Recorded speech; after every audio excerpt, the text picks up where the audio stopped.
The Sharks battled the Calgary Flames for the second straight game at home, but the result was no different than last game. It was a 7-3 victory for the Calgary Flames, sweeping the two-game set in San Jose, and the Sharks allowing 2 goals in the first 30 seconds of the game, allowing 7 goals overall. 4 of those 7 goals in the third period. That's just too many goals. James Reimer really struggled in this game, and the Sharks, as a result, lose this game. I mean, I know the Flames, they're not having the best season to their standards, but they're still better than the Sharks. So, it was definitely a tough loss for the Sharks once again. Tyler Toffoli had a really good game, and I'll get into that in a moment. He actually scored the first goal of the game 15 seconds in, and that put the Flames up 1-0.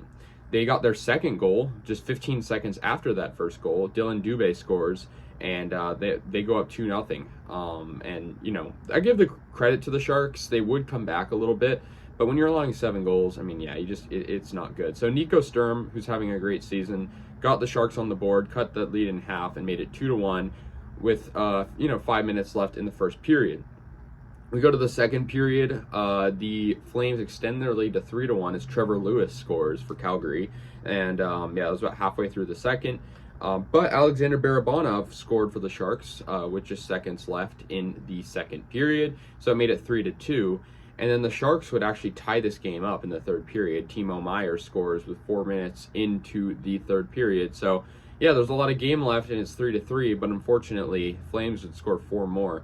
Nazem Kadri scored first for the Flames, making it 4-3, and then 5-3 after Milan Lucic scored. And then 6-3, Tyler Toffoli gets his second goal of the game, and then finally 7-3, Nazem Kadri scored. No empty net goals. These were all on Reimer. He allowed 7 goals, and I know he's a great goaltender, but I mean 7 goals is just too many in my opinion. That's kind of definitely crosses the line. But for the Sharks, they had some good goals. I'll give them credit for coming back in this game as well, but still a bad loss.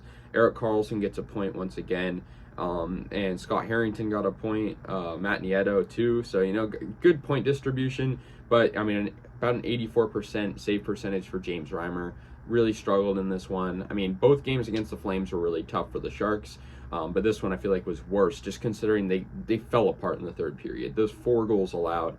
I mean, they were playing okay up to that point, but after those 4 goals, even after 2 of those goals, or one of them for that matter, I mean, it just looked like the whole kind of tempo of the game changed. They got a lot more lazy. Not a good result for the Sharks. They're going to play the Minnesota Wild next. That should be a pretty interesting game. Not a good set against Calgary. They take 2 of 2. And the Sharks moved to 10-18-6. Flames moved to 15-12-6. So, yeah, they're not that much better than us, but they still have 5 more wins. So, yeah, that'll do it, guys. Let me know your guys' thoughts on this game. I'll see you guys later, and, yeah, go Sharks.